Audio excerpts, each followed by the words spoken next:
I guess this can only mean that we're gonna clean the keyboard. And I'm ready. Let's take out all the keys, put them in the soapy water, and then let's clean the actual PCB afterwards, if we can get into it. I'm aiming for blowing some air inside it, so hopefully that will work. But let's start montaging me unhooking all the keys. And just a heads up, so everybody is aware, this is probably gonna take a little bit of time, and please be careful. 40 years old keys, they can be fragile, especially the plunger. So don't break anything.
So I'm left with the spacebar.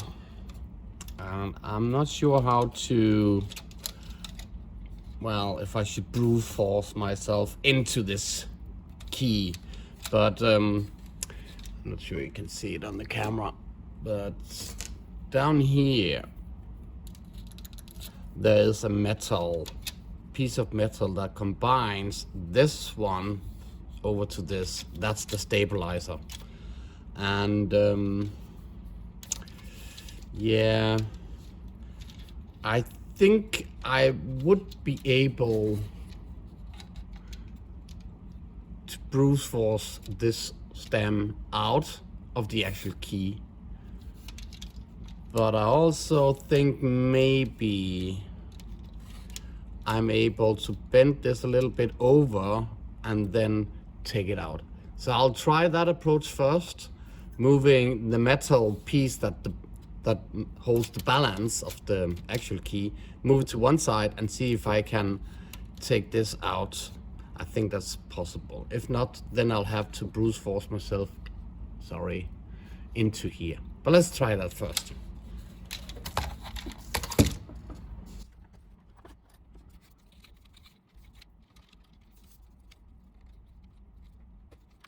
And that made the trick.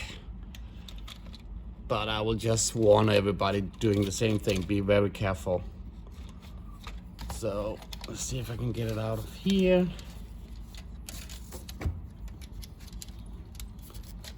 There we go. So I'm not sure if we can see that metal piece down here.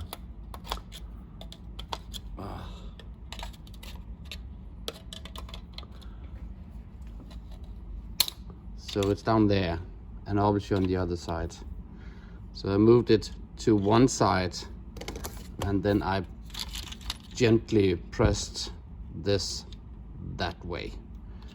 But I could have broken it off because, again, 40 years old, very fragile, so be careful. But I think that's the trick. Dreading to having to put it back again. But that's for another time, right? So up in the bucket of water, I will clean this. And this keyboard, I will take it and blow some air inside it and see if I can get rid of most of the stuff and then we brush it with some IPA, with some cotton also. So let's try that.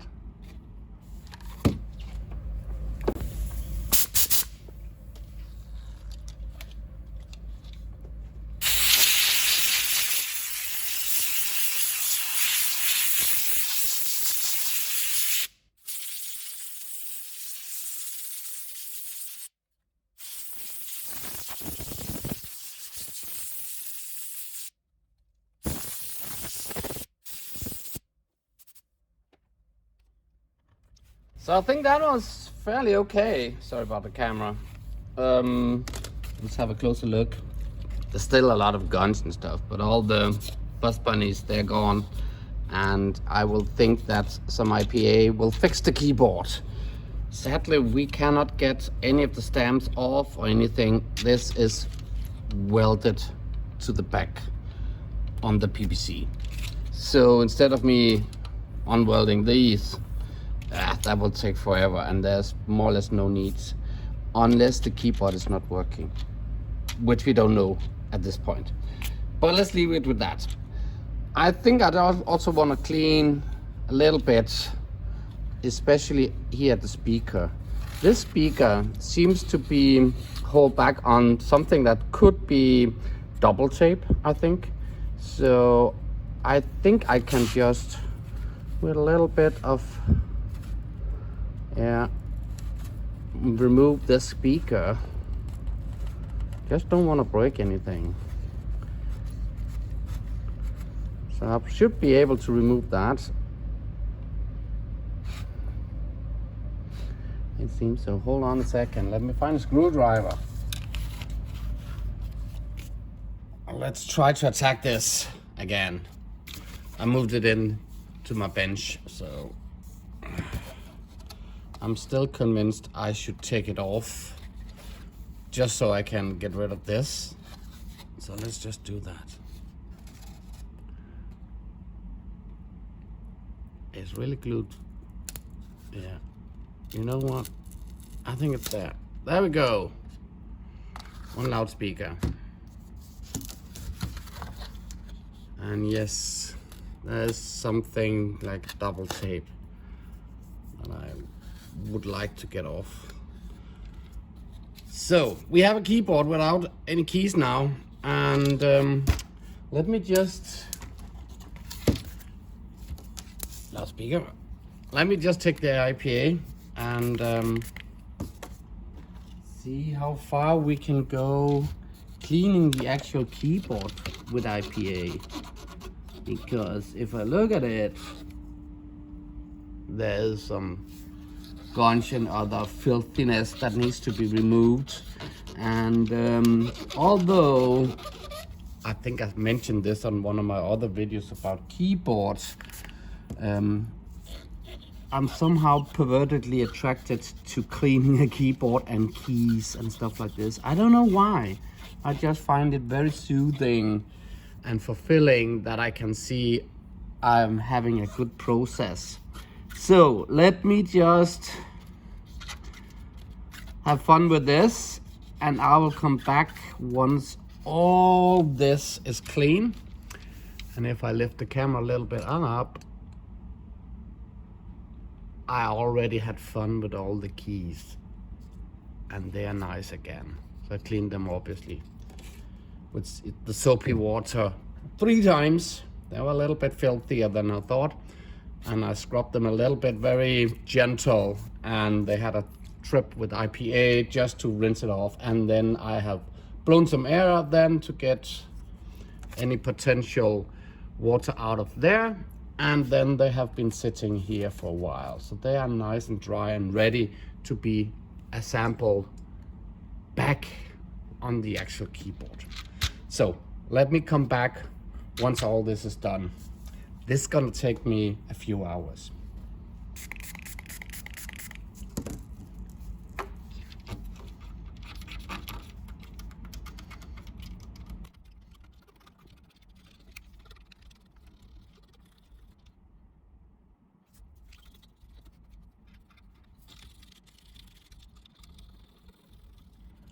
Well, that took a while, but I think it's nice again, right? and I put in the spacebar. So what's next?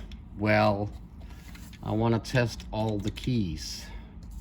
Just before that, in order for me to get all the gunge out, I had to go away from the cotton and into the toothbrush, so it's all clean. So we need to test all the keys, and for that purpose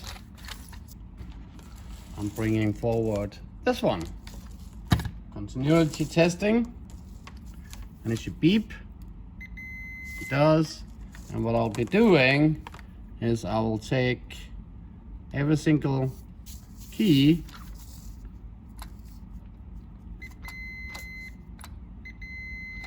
and I'll test if they're working. So let me have fun with this.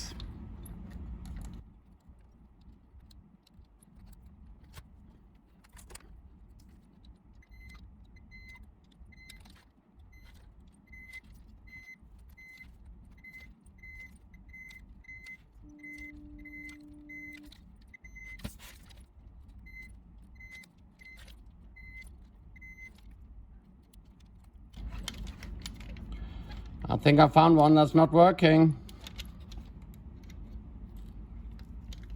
Nope. We have a dead one there. So let's have a look inside this one.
So I found two, but they turned out, thank G, that it was false alarm.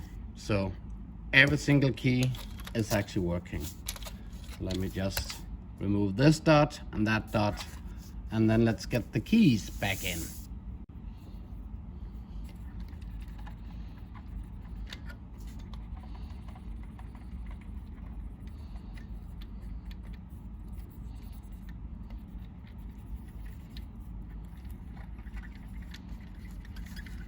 So let's assemble the keys back again. I took a picture of the keyboard beforehand so I know where all the keys are, and I have aligned them up here almost according to this, I hope. So let's start putting back the keys.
So they're all in.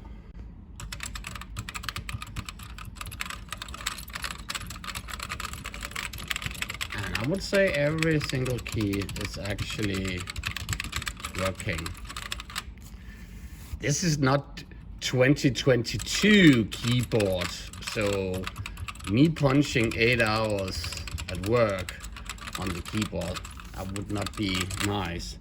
But remember, at the same time this came out, they had the Sinclair Z80, Z81 with the, yeah, I can only say one word, keyboard.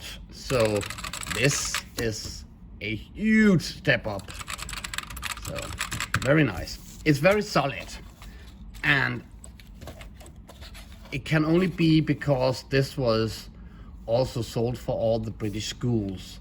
So kids should be able, and I have no problem doing this, to be very rough on the keyboard, which goes for the casing and the computer as a total. This is really built as a tank to be around small kids not knowing the value of their toys.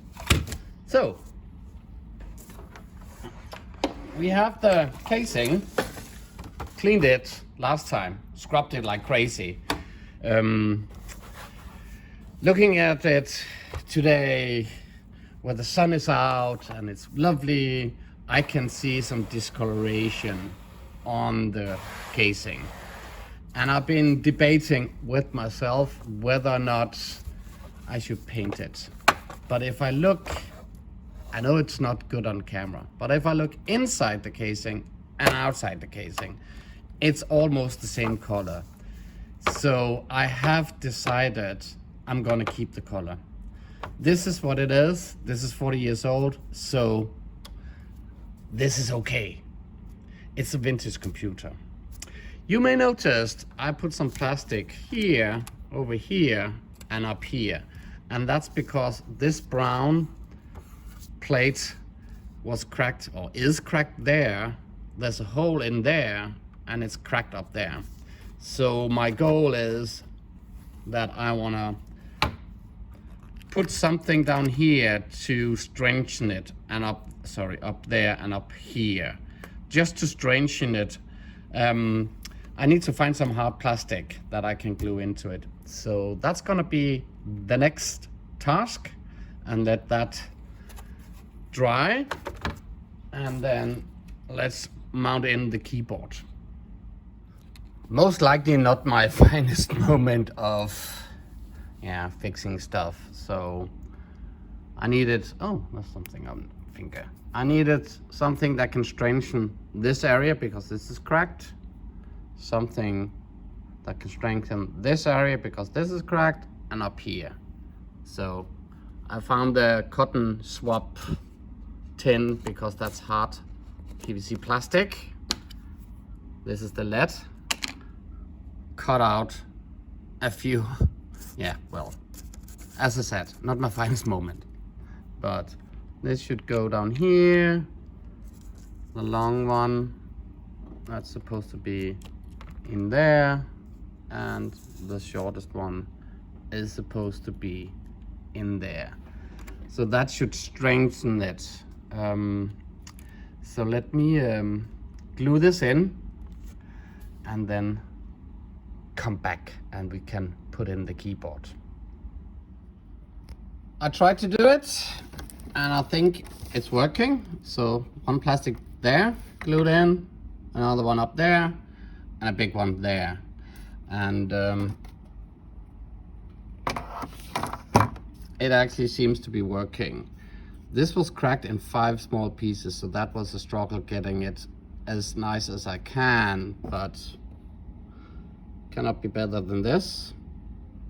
Up here, you can almost not see it, and the hole is also okay up here-ish. It also, it's not just a hole, but there were tiny pieces that I had to glue in also.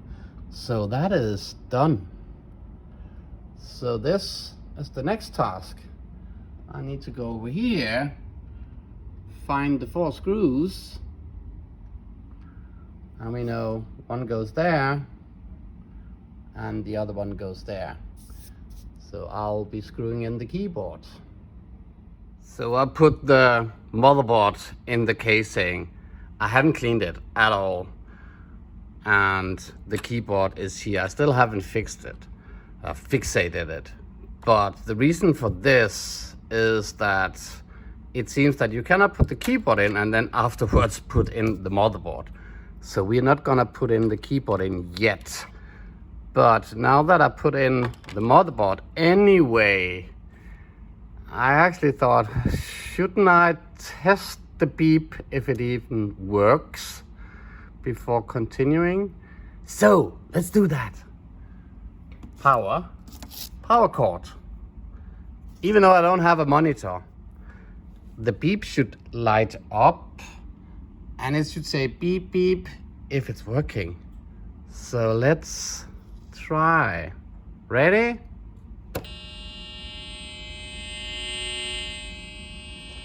Not working. Not even a single light. So that's not good.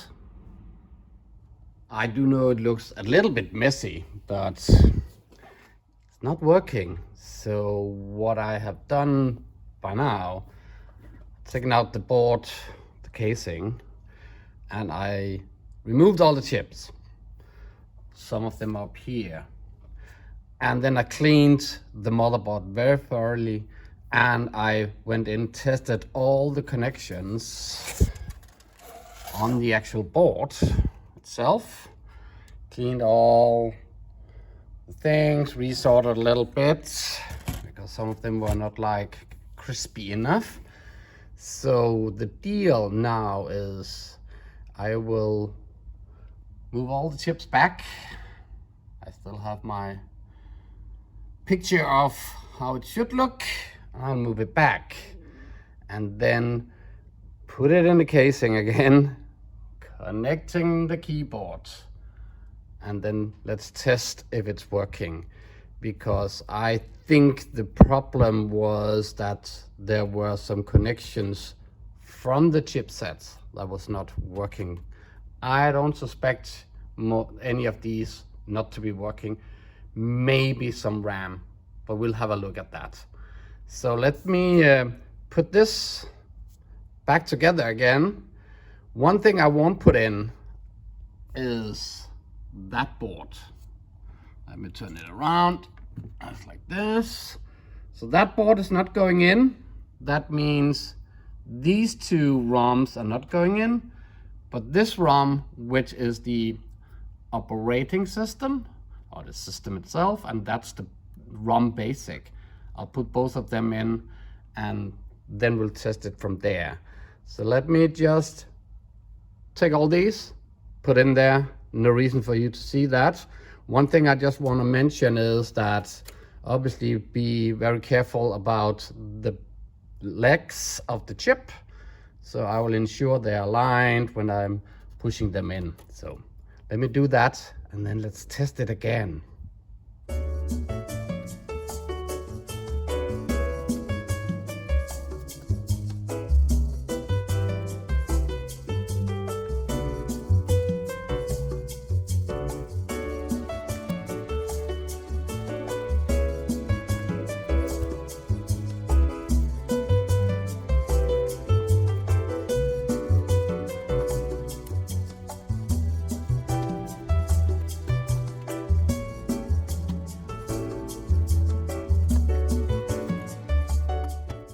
They're all in, besides one, and the reason it goes there. The reason why I am waiting for putting this in is I just want to show you, and hopefully you can see, this is how much corrosion, and this is even been cleaned with IPA beforehand. So this is how much corrosion was on more or less all the chips when I took them out, and it's on both sides. And there's a little bit inside also, which then also meant that within the sockets themselves, there is something going wrong in there. So that's why when I removed all the chips, I ensured that I cleaned them very thoroughly with IPA first. Then I had some contact cleaning going in. After that, I rinsed the board again, well, on the sides with IPA just to get rid of the most of that. So they are now nice, lubricated, and this is why it was so easy to put in the chips this second time. So let me just fix up the last one so we can put it in here. Just one thing before I put in the board. It's here. This is the drawing or the image. I don't know if you remember this one. There it is. That's the one that has a heat sink to it. I think it's behind there. When I cleaned that chip with IPA to get rid of all that, it sadly ended up like this. So I lost everything, and if I continue cleaning up here with IPA, get in focus, there you are, that will also go away. So I cannot tell you if this is a real chip or this is a fake one as this goes off. This is the one that drives the video circuit, I think, and this is the chip on the board that will get very hot when it's running. So the heatsink needs to be on it. I just wanted you to see that this is the issue I have with this one. I don't know if anybody else has experienced the same thing, that with IPA the printing goes off, but now we know it was this, and all the printings was on in the beginning, and I sadly ended up. Well, let me assemble it and come back when that's done.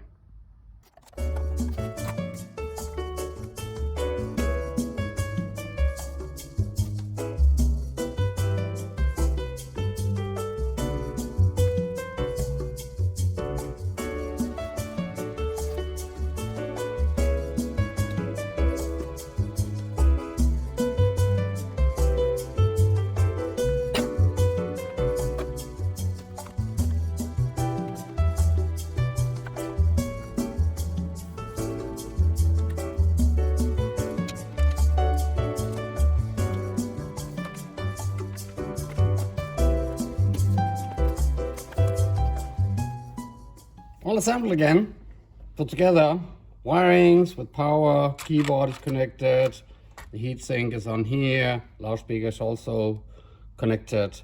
So, power is over here, power cord is here. So when I plug this in, it's turned off on the back of the computer itself. So when I turn this on, what I expect are the two beeps from the loudspeaker and the lighting turning on, because this is what I have seen on another restoration of a BBC Micro that I just watched half an hour ago, just to be sure what's actually going to happen. So this should beep twice and the lights should come on, and the lights are for caps lock. I don't know why it's going on, but nevertheless. So let's see if this is working. Still no monitor hooked up to it. I just want to see if it beeps. 3, 2, 1, second go. This light, and it turns on and off. Shift lock was that? That's this one, yeah. I can't remember what that was. Was that the cassette reader or something? I don't know. So it is working. It is working. The question is the problem within this thing that I removed? Or was it because of all the bad connections within some of the CPUs? I'm aiming for that.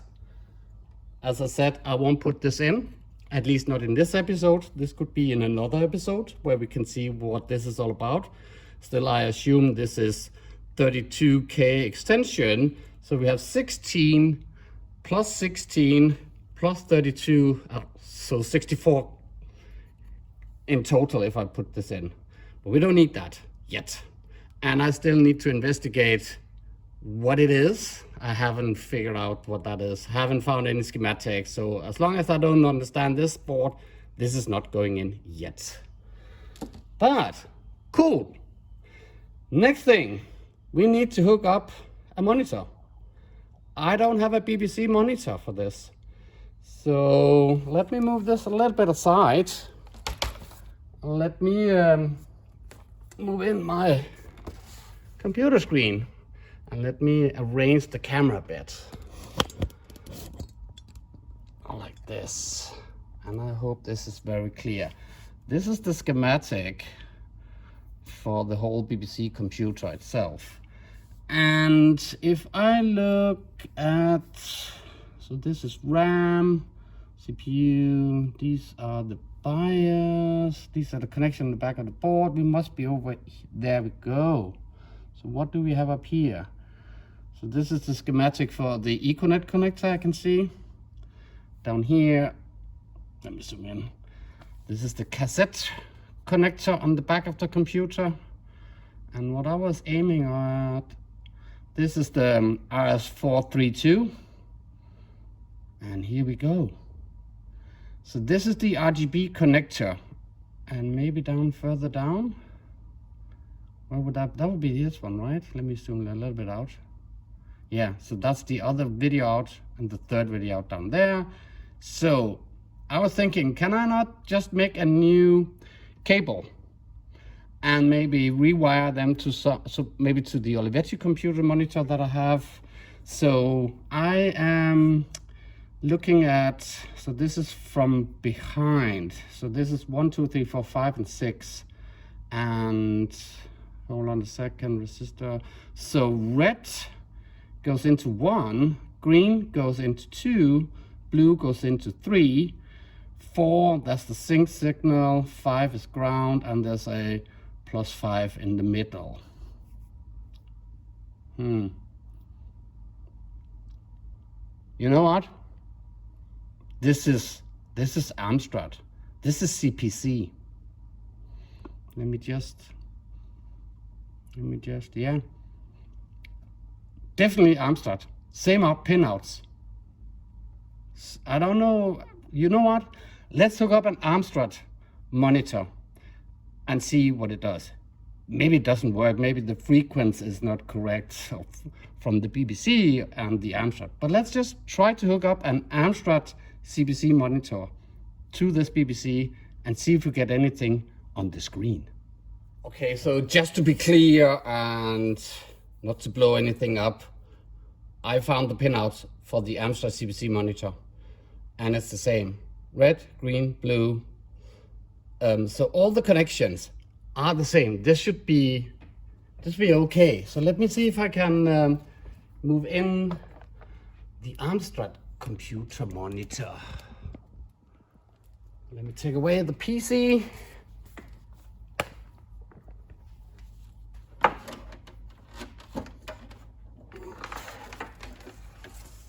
And here we have one Amstrad monitor.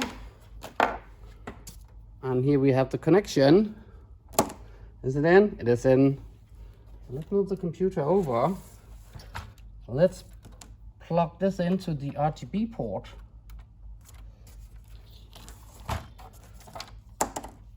Let's hook some power to that one. And again, I don't know if this will work, but it should, right? So if I turn on the monitor, that's over here. So the monitors turn on, and I turn on the computer. It is. There we go. Look. That's super cool. So it works and it boots into BASIC. Let's do the programming test that everybody does. 10, print. This is the first time ever I am writing a program on a BBC. BBC test. Okay. That's wrong. How do I delete? There? Yes. Turn 20, go to 10. Run it. Mistake. What? List? Please don't tell me that BBC's BASIC, which is the best basic everybody's saying in the whole world is case sensitive. So how do I do that? That's caps lock, right? Caps lock's pushed, and there's light down there. List.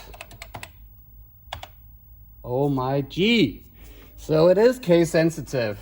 Does this then work where print is with small letters? Run. No. Let's write it again.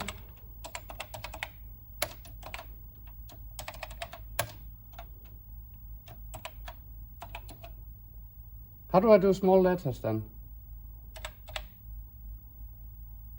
Caps lock off. Okay.